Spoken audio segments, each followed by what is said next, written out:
Hey, bonjour tout le monde, merci d'être là aujourd'hui. Bienvenidas, buenas tardes a todos y todas. This event will be in English, but I want to welcome everybody else as well to that amazing panel that we have this afternoon. My name is Marie-Josée Messicotte. I'm the chair of the Institute for Feminist and Gender Studies, and I'm also a professor at the School of Political Studies here at the University of Ottawa, and I'll be the moderator for today's session. I'm really pleased to welcome you at the University of Ottawa and also in the name of the Center for International Policy Studies. I would like to welcome all of you in this Anishinaabe land, and I'm very excited to have this panel called Culture and Identities in Canada and Mexico to mark the 75th anniversary of diplomatic relations between Canada and Mexico. CIPS was very happy to collaborate with the Embassy of Mexico, and we have Mr. Ambassador here, and Global Affairs Canada in order to bring you this third panel of a series exploring various facets of the relationship between our two countries. In March this year, we had the first panel that was looking at Canada-Mexico relationship in perspectives, and then we had a second panel that was held in June and examine the Canada-Mexico outlook on trade, investment, and integration. Very important topic as well for our two countries. And today we're very excited to have hosting this third panel with very accomplished scholars, and we're going to start today with Graciela Martínez-Zalce Sánchez from UNAM, followed by Jesus Silva Herzog Marquez, and then finishing with John Walson-Saul, who is well-known, I guess, here in Canada, but also very much growing well-known author in Mexico and elsewhere. So before to go on with the panel, though, I'd like to invite and welcome His Excellency Ambassador Juan José Gómez Camacho to say a few words, and then I will introduce each speaker. So please. Thank you so much. Very quickly, I don't want to waste your time listening to me when we have really, honestly, such a distinguished panel. All the previous two panels have been fascinating, extremely important. What I have to say personally, I've been looking forward to this one, and I will say quickly why. We are Mexico, Canada for different reasons that you will understand, you know, and I will not get into that now. In a sort of, if I can put it this way, in a sort of in the doorstep of what it could be a relationship of another dimension, a real partnership with real interests, shared interest between the two countries. And we can either realize it, take advantage of it, or actually we can also miss it. One of the specific challenges that we have, and I was discussing this briefly with Dr. Silva Herzog, is that we know each other very little. We don't know each other well. Mexicans love Canadians, and the numbers of people coming show that Mexicans love and like Canadians in Canada, and the other way around is happening exactly the same. Yet, the challenge remains that we are being seen very much in a quite stereotypical way. Not bad stereotypes, not negative stereotypes, but stereotypes at the end. Canadians still have to learn that or discover the depth of the Mexican identity and the Mexican culture, the sophistication and the complexity of Mexicans, with all our strengths, with all of our weaknesses, exactly as who we are. We are way more, much more than what average Canadians tend to see about Mexico and Mexicans. So the idea of this panel, to me, is precisely a great opportunity to start having a more in-depth discussion on who we are as Mexicans. I conclude by saying that in the Canadian and Mexico relationship, in this doorstep where we are learning to talk to each other better. We are learning to read each other better. We are learning to understand each each other better, but we still have some way to go. So, and on this I have to thank our colleagues from Global Affairs, because together we are really making an effort and trying to make sure that we realize all the great potential that this relationship has to offer. Thank you so much to the three of you and our very distinguished moderator. It's a really great privilege to have an intellectually heavyweight panel, as you can see. Thank you so much.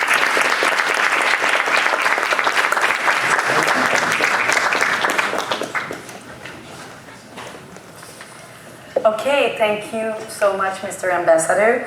And now we're going to proceed with our speakers for today. And as mentioned, we're going to start with Dr. Graciela. Thank you so much. Graciela Martínez-Zalce Sánchez, who has a bachelor degrees in Spanish and Hispanic literature and a master and doctoral degree in modern letters from the Iberoamerican University. She is a Pride Scholar and a Level 2 member of the SNI and of the Mexican Academy of Sciences. She is a specialist in the area of Canadian cultural studies and in migration and borders, as well as identity and cultural processes, areas of investigation. She has been a visiting researcher at El Colegio de México, at Canada's McGill University, and at the Cuajimalpa campus of Mexico City's autonomous Metropolitan University, UOM. She is a professor at the School of Philosophy and Letters College of Hispanic Letters, where she teaches the seminar on Literary Research 1 and 2, and as well as the School of Political and Social Science grad department, where she teaches the seminar on cinema, migration, and borders in North America. So without further ado, Graciela is going to address the topic for today of, let me recover that title of her presentations. Here it is. Representation of Mexican nationals in Canadian films. So I think that's going to open up, very interestingly, a debate for today. Thank you. I'm going to talk today about two documentaries and a fictional short produced by the National Film Board at the end of the 20th century and the beginning of the 21st. In all three, Mexican immigrants are leading characters in different ways relating to their immigration status. These films are examples of the determination to make critical analysis of certain government policies, both in Mexico and in Canada, and certain de facto situations in which filmmakers, who represent one of the most respected Canadian institutions, the NFB, find themselves in. Their productions offer us their personal interpretations based on an explicit commitment to the film's protagonists. Lich and Sloniowski underline how important it is when evaluating filmmakers' strategies to realize that very different factors are at play. These include their own personal interests, institutional policies and ways of accepting or challenging them, budgetary restrictions, the fact that documentaries depend on an audience perspective, and the willingness to disseminate them among a well-informed citizenry. Despite the illusion of contextual reality that documentaries offer us, we must not forget that audience members receive what the filmmakers have decided to document or narrate. In this case, we are dealing with events situated in a socio-political and economic context of the region of North America after NAFTA was signed, which made Mexico more visible in Canada and vice versa. And given that they are funded by the NFB to that end, we must not forget that they do so from the vantage point of Canadian values. The first one is the political refugee. Mexico Dead or Alive, 1996, is a documentary by filmmaker Mary Ellen Davis. The subject of her research is political refugee Mario Rojas Alba, living in Montreal as the film unfolds. The title in green, white, and red words, stamped on an apple cactus leaf, invites us to consider a paradox. Is Mexico alive or dead? Does it live through death, or does it die to live? The nostalgic original background music, which you are not hearing because I'm talking, is played on guitars. At the start of the movie, the filmmaker uses archival clips and her voice in narration to situate the viewer in the historic political context of 1994, when NAFTA came into effect and the Zapatista uprising began in Chiapas. The transition to Canada with a fade to maple leaves will lead to the introduction of the characters, the Canadian filmmaker and the Mexican refugee. We see them in a full shot sitting on a park bench, talking together as equals. She interviews him so we can situate him. Mario Rojas Salva is a doctor and politician from the state of Michoacán. He was an activist in different left parties and at the time of the film, after being a senator, he was a member of the PRD in the state of Morelos. The film, however, gives no details of his life before he was exiled. We see him in a Montreal park surrounded by young people who we assume are his children. We know because he tells us that he left Mexico because his life and family had been threatened by a repressive government. Throughout the film, the filmmaker's voice, speaking in Spanish with interviewees and providing some historical contextual data in English, alternates to the point of almost dissolving into that of Rojas. This makes their speech take on a personal tone. The film has two thematic threads. One is the Day of the Dead, tradition in Mexico. The other is Rojas' temporary return to investigate the deaths of some of his party comrades at the hand of a Morelos political policeman called Apolo Bernabé Rios. By using traditional documentary film techniques, the film narrates Rojas' return to Mexico accompanied by Davis and a Canadian film crew to discover the dark side of violence in Mexico, specifically Morelos, and the political murders of opposition members. The film shows us a rough Mexico plagued with ancestral violence, a country of killings and death depicting a succession of struggles against repression. The Day of the Dead is a tradition that is not portrayed here merely as folklore, but precisely because one of the documentary's objectives is to commemorate the dead, to give back names and faces to victims of political repression. This is how the text of the film oscillates between denunciation and a personal log. While the filmmaker interviews academics, pre-politicians, and the main character, Rojas talks to his friends, he narrates the events in first person off camera, recites poems, and wanders through streets. The question of whether the demand for justice is valid from the other side of the border is presented twice during the film with two different intents.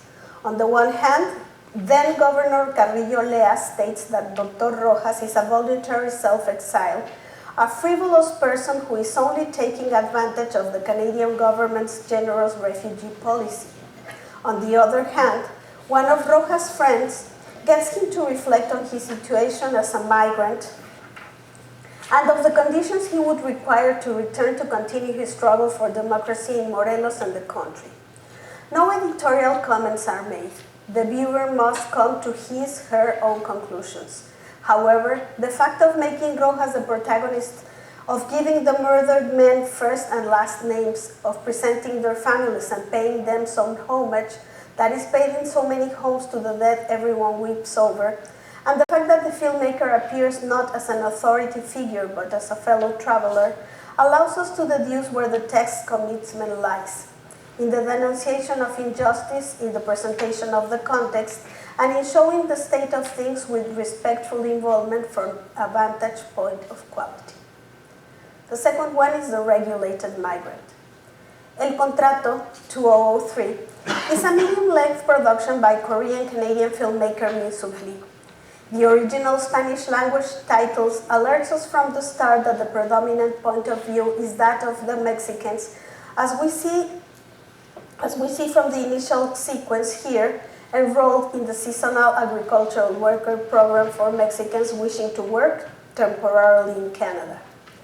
In the tradition of social activism productions from the National Film Board, the documentary follows a school of thought that empowers individuals through their participation in production. The filmmaker gives voice to the workers who, as this film makes clear, are only apparently privileged, even though they have been hired and are traveling and working with a visa. The film documents a complete season. It begins and ends following the main character, Teodoro Bello Martinez, from the poor neighborhoods in Mexico City's outskirts, and who, along with other 4,000 of his countrymen, moves for 8 months to Leamington, Ontario, then the greatest greenhouse tomato producing region in North America. In this work, Lee benefits from the contradictions inherent to filming with the NFB as the main producer. With public money, she fiercely criticizes a program that is one of the success stories of bilateral relations between the governments of Mexico and Canada. Although an apparently obvious symbol, the monarch butterflies, the metaphor for migration from Canada to Mexico and back, are used as transition in several sequences of the film. However, the metaphor, in a sense, is ironic, given that butterflies travel freely without borders and workers do not, because on arrival at their destination, they are enclosed in las farmas, the farms, in their dilapidated, insecure rooms, with permission to visit the local village only one afternoon a week, those being inexorably tied to the farm owners who signed the contract with them through an international agreement. And for 8 months, the filmmaker documents how they work and live in secluded, exclusively male Mexican community. Something that comes to mind while seeing the film is that even though it is called El Contrato, no one, not the subjects documented, nor the spectators, ever see the full contract. In the narrative, this is quite significant because it is the object that ties one side to the other, which, on paper, forces both signers into obligation that must be met. The reason these migrants move to another country is left out of the narration. The film includes a very wide range of interviews with bosses and supervisors, with a hooded character who denounces the bad treatment workers receive, and with migrant workers who speak directly to the camera about their experiences in these distant lands, taking the opportunity to send greetings to their families. Since the documentary was filmed before cellular phones became ubiquitous, these greetings replaced the postcards in which travelers tell their loved ones their adventures on the road and are all personal and nostalgic. From every point of view, the period this Mexican stayed in Canada is narrated in the film by all the characters involved as a necessary evil. The narrator states that the program seeks employees, a cheap temporary workforce, not probable future citizens, agreeing with what NGOs involved with temporary migrants say. The documentary follows interwoven stories whose participants are mostly male, providing the audience with a multifaceted vision of the program and its realities. The story of the protagonists, Teodoro and his colleagues, of the bosses and Mexican government authorities portrayed as a single team, and the story of M, a Mexican who denounces the injustices that he and his compatriots experienced during the stay. The film context is the economic crisis that expels the Mexicans from their home and forces them to emigrate far away. The narrator is very clear when she explains, as we see the temporary workers laboring in the greenhouses, that they work 12-hour shifts 7 days a week for $7 Canadian an hour, higher though to what they would make in Mexico. The interviews with the bosses reveal the naivete of a certain latent discrimination due to race and class. We become aware of the wealth they amass from the 100% male Mexican workforce who they hire, and I quote, because there's no other choice. Local storekeepers are happy because every Friday afternoon their sales shoot up. However, the Leamingtonians feel they are being invaded. One of the farmers talks about problems rooted in nostalgia and alcohol, I quote. The policemen call their owners and they come to pick them up, close quote. She refers to the workers as things and to their bosses as if they owned them, bringing to mind the days of slavery. I'm going to skip a quote of Min Suk Lee where she tells how the farmers sued for $1 million the NFB and kept the film in a shelf for 1 year because even though they had signed waivers and no secret filming was done, they were offended when they realized the horrible things they had said. Because El Contrato is committed to the reality it is documenting, Lee has chosen to focus on an individual protagonist who represents a whole group of men, someone who is the face of a collective that is valuable only commercially.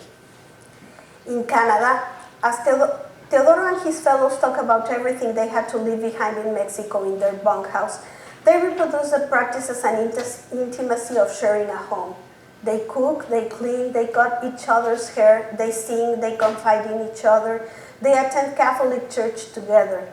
Because the contract forces them to be secluded, because it segregates them, because they don't want to define themselves by these circumstances, they choose the concept of family to name their isolated same-sex community where their Mexicanness and their condition as wifeless, childless fathers is involuntary and compulsory. The viewer is shown on the screen the full sequence of time the workers experience from farm to seclusion. We see the beginning of a frozen spring, a summer full of intense activity, a short autumn that gives way to a snowy winter. We see the harvest cycle and the distribution of the packed tomatoes. At the end, which forecasts a new beginning, we witness the short homecoming and the sad deliberations with the families about traveling back up north. The last one is The Economic Migrant. Taxi Libre, directed by Cabe Nabatian, is a fictional short that exploits the urban myth that all overqualified migrants end up driving taxis. Here, the initial sequence is also accompanied by extra-narrative Mexican music, this time a bolero. Jose Garcia, dressed in a suit and tie, is exiting a job interview. The interviewer congratulates him for his high academic achievement. In a chair, another young man dressed in a t-shirt and jeans follows along. Garcia, now graying, goes to the parking lot and transforms himself. Tie and jacket go into the trunk and the PhD becomes a taxi driver. Aside from the music, the car shows other signs of its Mexicanness. Hanging from the rearview mirror is a little Our Lady of Guadalupe and the photo of his girlfriend, plus a foul-mouthed guardian angel. The taxi is a micro-universe of Quebec. Given that the short has a farcical tone, it uses stereotypes to underline the drama of the protagonist's situation. Both the colloquial language used and the conversation with the guardian angel make references to the violent Mexico of the second decade of the 21st century. In a scene in which a woman gets into the cab and remarks the beauty of the driver's accent in French, that is, she refers to his being a foreigner, the mention of Mexico invokes several stereotypes. That our country is a beach paradise for tourists, but also that the tourists who travel to Mexico are banal and ignorant, and have no intent or capability of understanding that Mexico is much more than an enormous beach resort where the natives are willing to play seduction in exchange for a hefty tip. The film softly points out how beneath that friendliness there is a trace of class prejudice and racism. All of this is underlined with the score of the mariachi music imagined by US productions like Speedy Gonzales, a mariachi that sounds completely fake to us Mexicans. The most serious case of disdain toward the immigrant is that of the principal of the school where the protagonist was interviewed. This involves not only the position of power of making the decision of who to hire, but also of having cultural codes and conventions alien to the interviewee. In the scene, Jose's taxi breaks down in the school parking lot and the principal comes over to help him and actually gets the car to start. By way of thanks, Jose offers to drive him home. On the way, the principal is trying to figure out who Jose is And when Jose identifies himself, the principal is surprised that someone with a doctorate is driving a cab, and then that they had not notified him that he had not gotten the job. The principal tells him that his teaching style is nothing like what they need in a high school, and that he's overqualified for the job, and that he was dressed too elegantly for the interview and the test. "Don't you see how I'm dressed?" he asks him, and then says, "The next time it would be better if you looked more like us." Sarcastically, Jose asks him if he should look like a white Quebecois. Once again, from another perspective and in another tone, the issue is whether everything comes down to them and us. Even though the film gives us no direct background about why and how Jose came to Canada, by inference, it lets us know that Jose Garcia is an economic immigrant. A PhD who cannot get a job in his own country, he goes after the possibility of teaching in a high school in Quebec with the idea that his studies will give him the chance for social mobility and financial improvement. However, the reality is that for a Mexican immigrant, both his studies and his appearance are too much, and therefore they put him back in the place where he belongs, which is not precisely the profession he specialized in. The farcical tone may be irritating when you see the film for the first time, but if you analyze it carefully, the little subtleties give meaning both to the exaggeration needed for a farce and the presence of the foul-mouthed angel who represents the attachment to the sending culture, language, and family. And I'm closing now. The circle closes with a bolero, interrupted by the taxi dispatcher. We see Garcia's frustrated, tired face, and flying beneath the rear view mirror, the Our Lady of Guadalupe that accompanies him, to the tune of the nostalgic voices that sing, and I quote, "I feel so lost, loneliness frightens me. I'd like to be with you, that's what I want," close quote.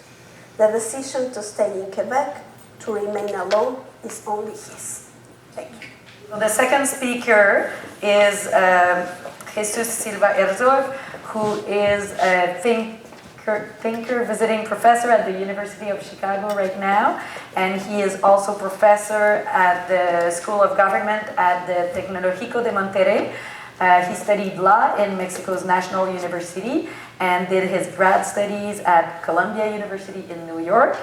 He writes a weekly column in the well-known Mexican newspaper Reforma, and Professor Jesus Silva Herzog is an independent and well-respected intellectual and author of several books, mostly on Mexican politics and political theory, and his recent book, The Idiocy of Perfection, was translated in 2017 by Literal Publishing, so now available, and today he's...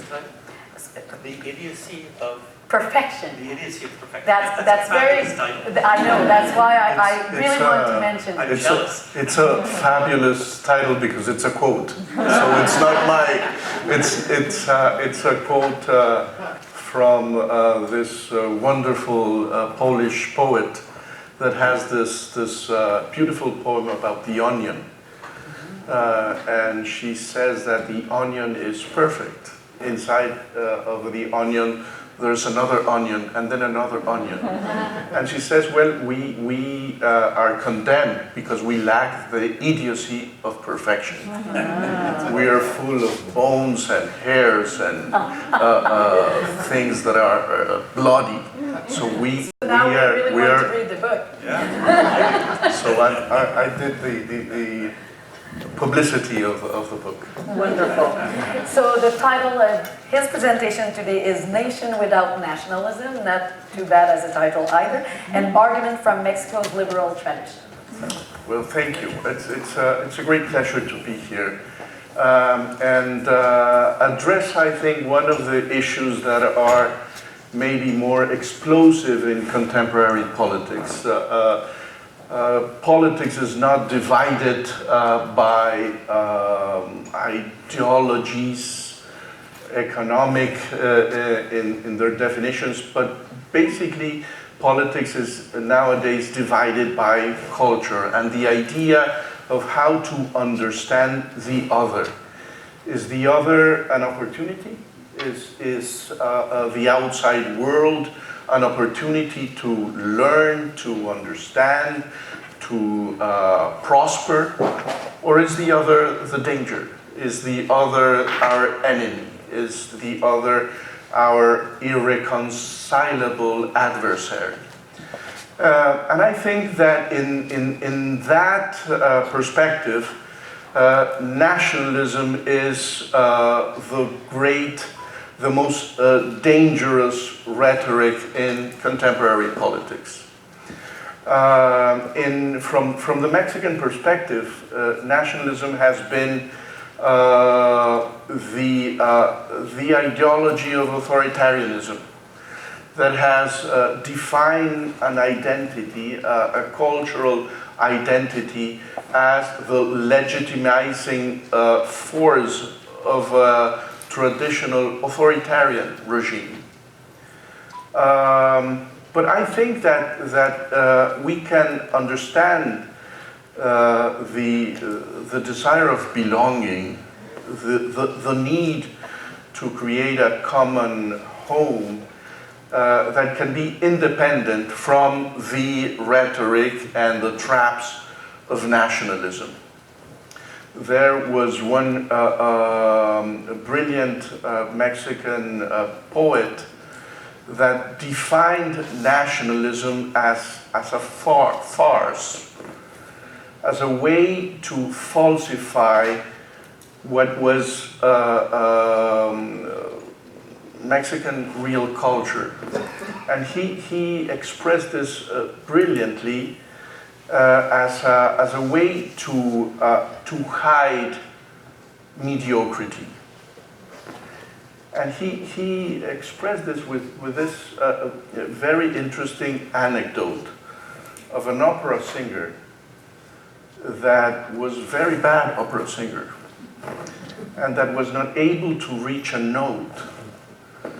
But when he was giving the concert in Mazatlán, and he knew that he wasn't going to reach that note, he stopped the song and said, "Viva Mazatlán." That is nationalism. We cannot compete, but then we grow upon the idea that we belong to this common tradition. I think there's a different way to understand this reasonable need for a social belonging that is expressed in the idea of the nation. And I think there's in Mexico a brilliant perspective that was expressed in the most dramatic moment in Mexican history, which was 1847, when the American flag was raised in the main plaza in Mexico City. When Mexico was invaded, Mexico was defeated, and Mexico lost half of its territory. In 1847, it was not clear that Mexico was going to be able to survive. It had lost half of its territory. It began its independent history with a war after another war, a coup after another coup, a terrible instability. And with this tragedy in sight, there was this temptation of saying we are a damned people, there's no hope for us. Or there was also this temptation of saying, well, we are the victims of those bad guys. The imperialists have done all these bad things to us, that we are innocent victims. And a very young liberal lawyer said, it's not one thing or the other. We should not feel victims, but we should feel responsible. And if this has happened, it's because Mexico is not a nation. And a nation is nothing less than a family. And we are not a family because there is no bridge of interest and affections in this country. Inequality is so profound. The social, ethnical, ideological divisions are so profound that we are not able to imagine this thing as a common home for everybody. So it is not the idea of imagining the myth of our foundation. It's not the idea of defining those stereotypes that nationalists try to define to say what is Mexican music and Mexican literature and Mexican dressing. But defining a nation as the common home, which is therefore constructed with laws, with highways, with a system of public education, a system of public health. I think this is an idea that's an idea of the nation that is open to the world, and that could be in this era something that could be helpful to understand, first of all, the need for social cohesion in a time where inequality has grown dramatically, but also a perspective in which we can understand the outside world not as the enemy and the source of our problems, but the place where we can breathe new ideas, new perspectives. Populism is using nationalism as the way to feed on the anxieties of our time. And I would say that populism has basically three features. One is the idea that there is something such as the people, that there is this animal, this being that is coherent, that has a will, that has a clear idea of what it wants and what it desires, and mostly what are the people that the people hates. Second of all, there is this nostalgia. Populists frequently talk about the lost era, the golden age that we should return to, because we were happy before, we were free before, we were sovereign before. That's what we hear in Donald Trump's idea of making America great again, and that's what we hear from Boris Johnson with this idea that Britain is going to be an island, that Brexit is going to be the way to recover sovereignty. And finally, there's in populism, there's this xenophobia, the idea that the other is polluting the clean blood of the nation, of the people, that these men and women that come from the south or from the east do not share the real values of the homeland, that they are the danger for democracy, for the West, etc. And I would like to end my remarks with what does that has to do with Mexico today, with the radical change that politics has experienced in recent months, with a new government that is that has this historical ambition of being not simply a new government, but bringing about the fourth birth of our country.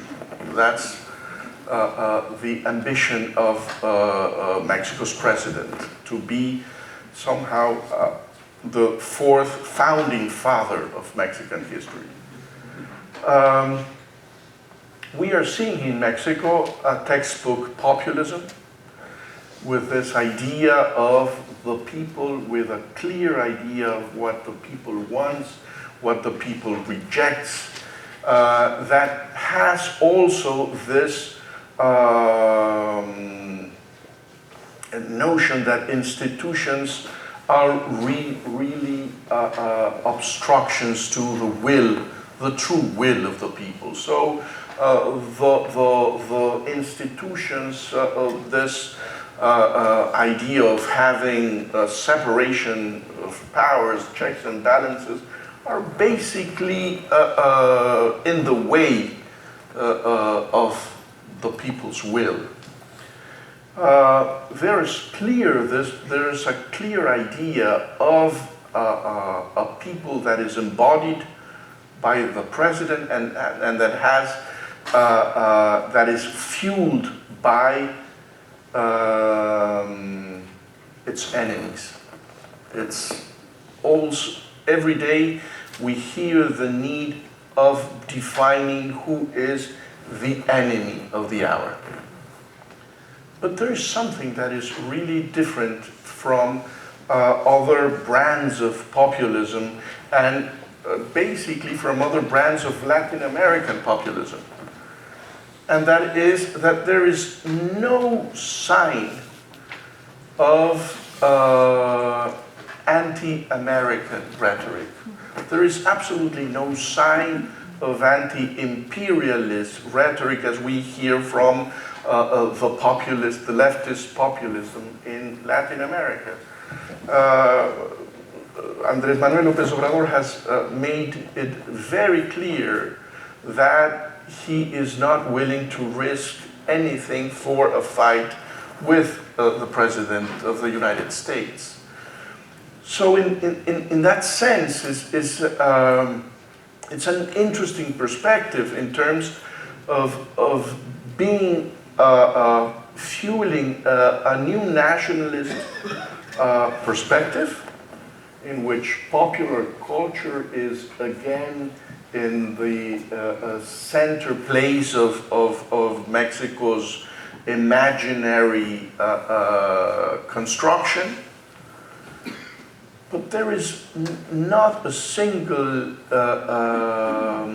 measure that wants to break from the North American neighborhood.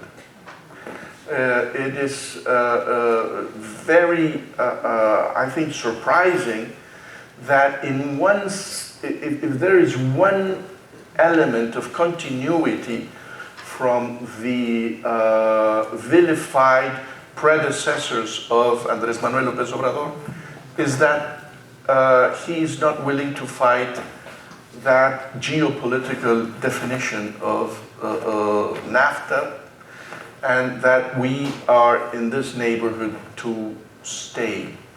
Thank you very much.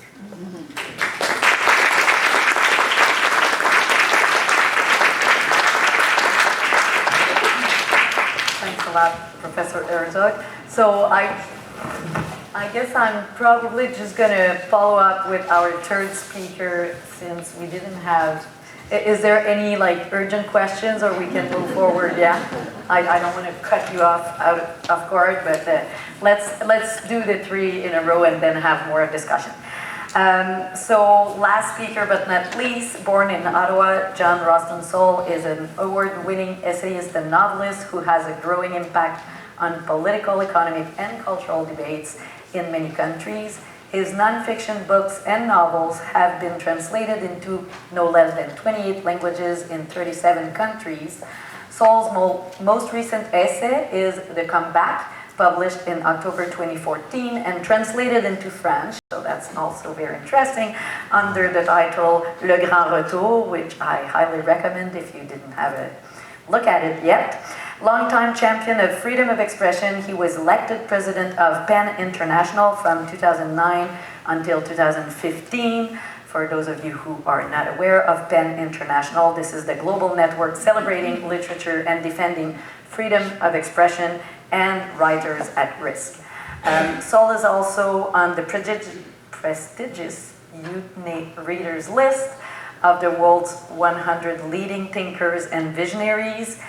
He is a co-chair of the Institute for Canadian Citizenship, the ICC, a national charity promoting the inclusion of new citizens.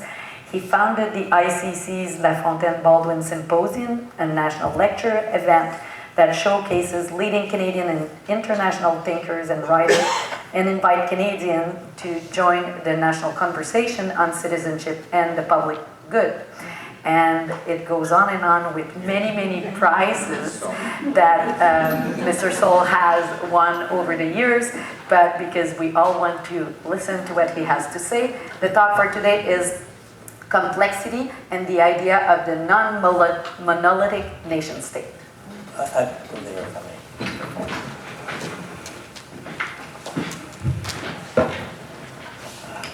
I should put that there so it doesn't. Well, good afternoon, and those were both fantastic, interesting talks, and I came to learn actually, so I learned a lot. It's really interesting. I thought that last detail about the president and the populism without the anti-Americanism, I thought that's something I hadn't thought about at all. It's really fascinating. So I'm going to do something which is in a way a follow-on from that, a little different in some ways.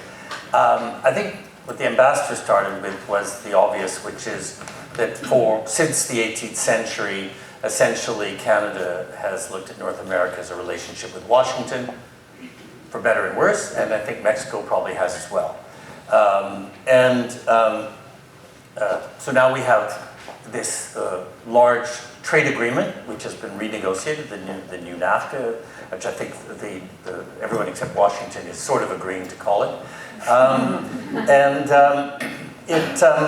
I think a great lesson came out of it, which was a serious experience for the constituted elites in both countries, which was that about halfway through the negotiation, we were in a perfectly traditional manner triangulated by Washington. And suddenly Mexico was negotiating with Washington, Ottawa was negotiating with Washington, and we were almost, this is not anti-Americanism, this is negotiations.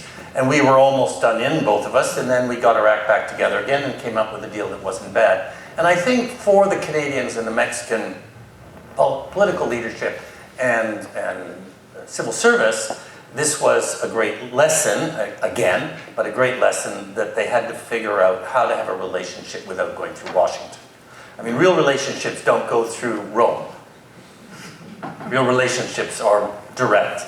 And then you have other relationships with Rome and a whole bunch of other people. So I think it was a searing lesson. Let's hope it's not forgotten. But on the other hand, trade is only trade. It's absolutely essential. It's a concrete foundation on which we can do other things between the countries. But I do think we're stuck by the fact that we built both of our countries in their modern forms over 2 centuries on the basis of this idea that the principal relationship was the country that separated us. I don't mean that's a bad thing, that it separates us. I mean, geographically. I mean, the real wall is 350 million people, right? That's the wall, right? From the point of view of us having a relationship. And so I think that what we're faced with now is this very important task, and I think both of the speakers talked about this in very different ways, is that we actually have to do something very radical, which is to try to reimagine ourselves and how we exist spatially, as Harold Innis or Marshall McLuhan would have said, as opposed to simply geographically, in order to figure out how we can have a relationship.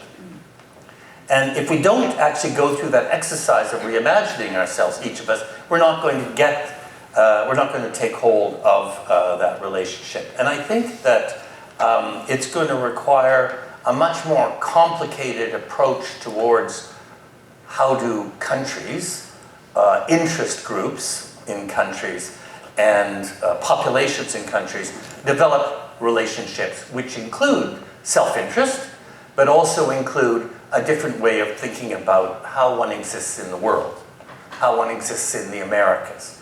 I think for Canada this is going to be an enormous task. I think our business community is lagging way behind. We have this deal, but I don't think they're really understanding entirely what its future could be as opposed to its more simple first version of it.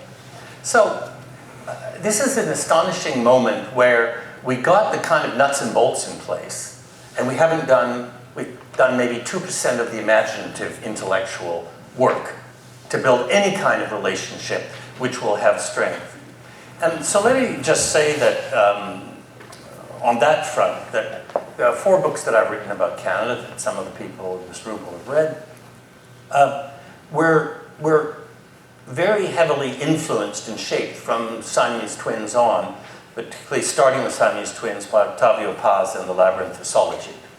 So I was trying to figure out how to write a book which would completely reshape, would pull out ideas and reshape the way we think about ourselves in a non-populist, non-nationalistic, just think about ourselves outside of the context of the British and French empires and the experience of the last half millennium. And I was, I think, in Mexico probably as part of the attempt to save the beginnings of the attempt to save the monarch butterfly that Homero Regis was part of with the Grupos de los Cien, writers and scientists. And people said, well, haven't you read this? You've got to read it. And it made me start to rethink the way I thought about whatever we are here. So some of you know what I've argued. So for some of you, some of this is a repetition. I apologize. For the Mexicans, it's probably new. But I want to link it to this possible relationship. I mean, the argument that I've been making for quite a while now is that essentially Canada has presented itself as being more European than the United States, to itself and to other people, which is completely wrong. The United States is profoundly European in all of its intellectual forms and its nationalism. And Canada is deeply un-European, and it's one of the most un-European countries outside of Europe in the way it actually functions and imagines itself. If we followed any kind of European theory, we would have broken up 100 years ago and had several civil wars and coups d'etats. Basically, if you go through the European philosophers, they would lead us into the road of catastrophe because of their concepts, underlying concepts of the Westphalian nation state and so on. So why have we avoided all of that? Well, basically because our history in this sense is very different from Mexico's and from most of Latin America's and the United States, in the sense that this was a desperate, poverty-stricken, hopeless, northern, miserable little colony where the national bird was and remains the mosquito, and so on. And for the first 300 years of European immigration here, we were entirely dependent on indigenous peoples or partners with them. And we began betraying all of that around, depending on where you were in Canada, we started betraying it in about 1820, and it went on until about 1960 in the north. So that the dependence or partnership with indigenous people went on for anything from 3 to 350 years, if you like. And so that's a very long time, and it ended up having an enormous influence on how we function at our best. And you'll forgive the cheapness of this joke. Everything we've done wrong is European, and everything we got right comes from indigenous people. And I'm overstating that on purpose to make sure that you see the shape of the argument. So if you look at Canadian obsession with egalitarianism. It comes from indigenous people. Our approach, our entire immigration citizenship policy has no European roots at all, and is essentially what we learned from being welcomed over 3 centuries by indigenous people. Our fear of violence and our obsession with negotiating endlessly to avoid violence comes from those relationships with indigenous people. The rejection of Manichaeism, which comes out of the Westphalian model, or comes from before, but was formalized with the Westphalian model. That again is rejected in large part because of this worship of complexity and permanent confusion, and never arriving at a conclusion, which we got from the multiple overlapping indigenous nations. And perhaps finally, our obsession with balancing, as we do in our Constitution, absolute protection for total individual rights on the one hand, and absolute protection for group rights on the other hand, with no text linking the two together in the Constitution. They're just there, in opposite. And our 500 years have been about figuring out how do you put those two things together. That's what the unwritten Constitution is all about. That's what the relationships in the country are all about. So, and I would add to that actually the Canadian idea of the relationship between people and place. We're only just starting to see, as the indigenous people make an enormous comeback and they take their places in the universities and their philosophies start to be taught and written about in a very formal way, that they have philosophical theories which have no relationship to European philosophy. Things like Hishukish Tsawak from the Ahousaht people, it's West Coast philosophies, or Tsawak, which is a Cree philosophy, and they're all the same. They're all about the relationship between people and place, which is a total rejection of the Greek philosophies of Platonist philosophies of the people on top, shaping in a pyramid everything underneath, that we're simply part of the whole. So, so these are the things that I've been writing about and talking about in part. And I think that it's very important for us to be seriously re-examining our dependence on the Euro-US idea of the monolithic nation state, of the Westphalian nation state, which we've never had. We've actually never had it. As I said, if we'd had it, we would have fallen apart long ago. What we've had instead of that is this enormously complex and unresolved complexity, which allows us to, when we get to the rough patches, to simply move into deeper and deeper confusion until everybody gets tired and we sort of then are able to move on. It's also why Canadians adore endless evenings of speeches, because as long as you're talking, you're not killing each other. It's in our literature, you'll find all sorts of references to the Canadian obsession with endless speeches. So in a way what I'm saying is that the model that we've sort of developed over half a millennium is what I would call a non-monolithic model, based on complexity, based on the idea of multiple identities, multiple personalities, and it comes very much out of these indigenous philosophies as opposed to the European philosophies. And when you look at the indigenous philosophies today, it's so often what happens, the past, it's not a golden age going back to it at all. It's what we discover today as they're written down and published, is that the past becomes the future, and the past jumps over the present and becomes the future. I mean, that's the history of philosophy. It's always about frustration with the present. Philosophers go back and dig up stuff out of the past and leap over the present into the future. That's how philosophy's done. And we have been lucky enough that although we acted incredibly badly and with total betrayal of indigenous people from about 1850 on, there was never a conquering, either legal or illegal, of indigenous people. And so this philosophy is coming back at quite a rapid speed, in spite of the fact that we have not resolved the incredible number of injustices that are for us. So this idea that I am putting forward, this idea that the postmodern philosophies in this part of the world are more likely to have indigenous roots than European roots is an enormous challenge for our universities.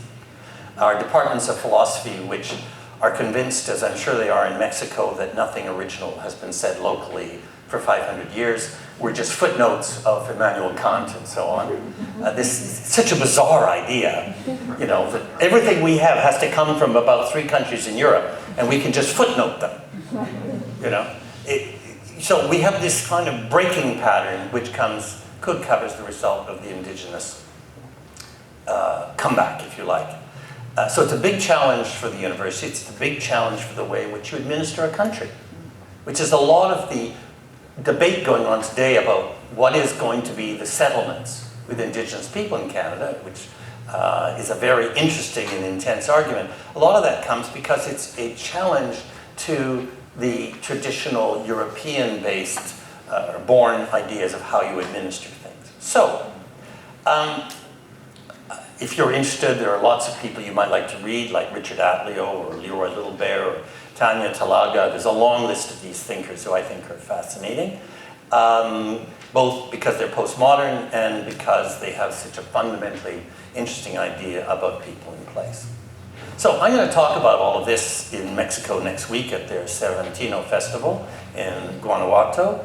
And I'm actually going to be talking to Canadian Mexican businessmen next week as well. I don't know if I'm going to talk about this or not, but try to get them to support it. I don't know. And then I'm going back to Mexico November 11th for the first of our 6 degrees, which is a big event that we organized in Toronto. It's now in 5 cities. Berlin, it's going to be Mexico City, talking about citizenship, immigration, refugees, statelessness, belonging, and so on. So it's going to be a very exciting few months for myself and for our organization in Mexico. But the reason I'm saying all of this is really the introduction, is that I think there's something very interesting which we have not really explored. And that exploration has to do with the fact that in some ways Mexico's historic experience is very different. The way in which the Métis experience, as we would call it, has emerged here is totally different from the way it emerged in Mexico, but the outcome is quite similar in many ways. The return to the surface of indigenous cultures since 1994 and indigenous ideas matches what's happening in Canada. I think there are an enormous number of similarities. Unfortunately, in the United States, I've just come from talking about this in the United States, indigenous people have made quite a comeback, but they're so marginalized that they can't have an influence. They're blocked by what the Americans would consider to be bigger questions, African-American question, Hispanic question, and so on. I think that there's something very exciting for us to be doing together in terms of indigenous cultures, in terms of indigenous languages, in terms of how these different experiences nevertheless are a contradiction with the European idea. You know, liberalism can mean many, many things that you were talking about, can mean many things, but that a contradiction with the European idea of how nation states are supposed to function. And I think that we have to really attack the extent to which we've been locked into the Westphalian model, into this desperate desire, that's that populism you were talking about, for oneness, the oneness inside our nation states, for simplicity, for a simple answer to where there is, in fact, a virtue of complexity. And we have to learn to think of tension, which the Westphalian populist nation state hates, the virtue of tension as a positive, of complexity as a force for building something new. I think this is going to be very difficult for intellectuals, very difficult for power. But I think there is something there that could be part of building a very interesting and different sort of direct relationship between Mexico and Canada. Yeah, thank you.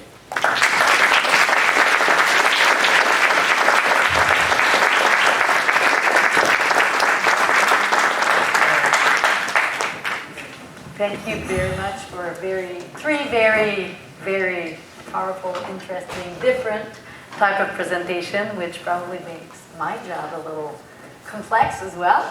But I think, yeah, there is a lot on the floor right now for discussion. I guess, you know, it's also a very interesting time to talk about Mexico-Canadian relationship after recent elections, new government in power in the Mexican context, and an electoral period for us here in Canada.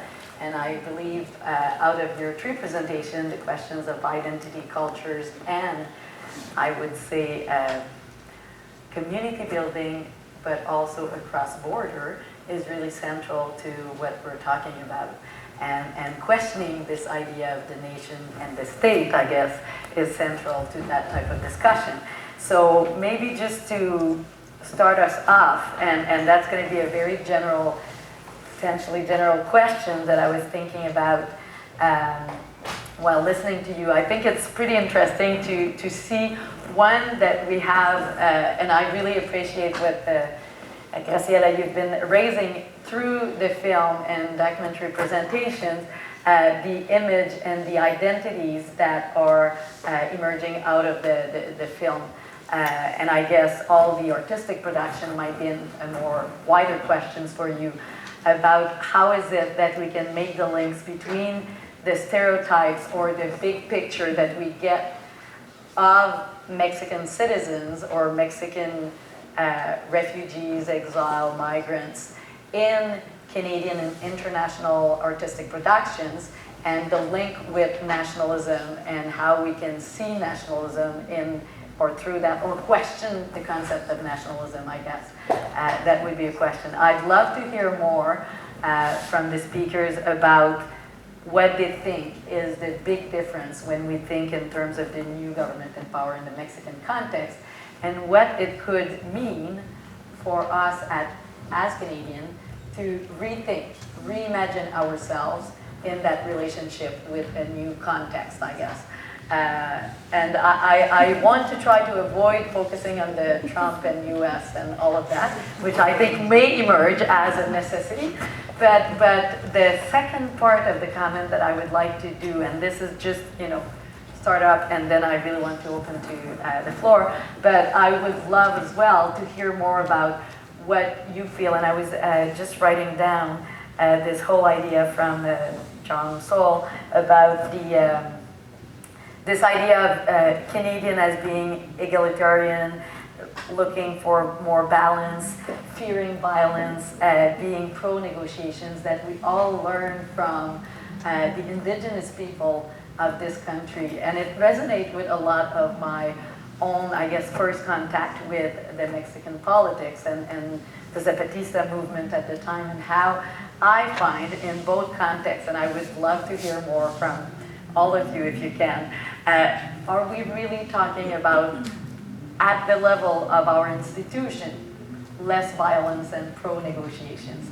So I guess in one sense we see a lot of citizens and civil society organizations and NGOs and allies of those indigenous groups being very proactive to insist on, you know, this history of violence and the need for great reconciliation, but even much more in the Canadian context. At least we can think of Tayaki Alfred, that you know very well, Glenn Coulthard, Leanne Simpson. There is a lot of indigenous authors that are very vocal in both Canada and Mexico about this idea of resurgence and the importance of stopping the good talk and beginning to really build community and relationship in respect for that diversity. So I'd love to hear more about that, and maybe you can all have a pitch at it. Make a tiny comment on what was the artist on. I think our friend will. Could you put on the mic for Mr. Soule? Just a tiny comment on, I thought, well, your fascinating observation that the president of Mexico is what you know, I differentiate between positive populism and negative populism. It's just the thing that because I think FDR was a populist. So there are forms of populism which are creative in a form of conversation with people, and there are the others we know well which are destructive and violent. But that he's very clear in his own mind that he's not going to get into a fight with the President of the United States. And it shows you that, you know, there's a great similarity with Canada. I mean, when you're elected Prime Minister, you become Prime Minister of Canada, your principal job, certainly since 1867, your number one job is to handle the United States. And what that means is get as much as you can without getting into a fight in public. And if you have to lie, cheat, be hypocritical, you stand up when possible, you get your head down as much as possible, you stay out of their wars, but you don't make a speech about it. When Mr. Chrétien, the Prime Minister here, decided we wouldn't go into the Second Iraq War, he just said we wouldn't go in. He didn't explain it. He didn't say anything. And all these people said, why aren't you explaining it? And that's because if you explain it, you would be getting into a fight. You just don't do it. And you stay very low. You know? So, I mean, when you were explaining this about Obrador, I thought that's just like Canada. It's exactly the right thing to do. You know? What's interesting in the case of Mexican president is that he would pick a fight with anyone. Immediately. There is one newspaper that says something about him, and he will throw the microphone against the newspaper. But if Donald Trump insults Mexico, he will react saying, peace and love. Very smart. Very smart. You don't insult Rome. You know, not if you want to go on and do stuff. Yeah. If you want to feel good that night, sure. But not the next day. It doesn't work out the next day. So, it's an old lesson. Yeah.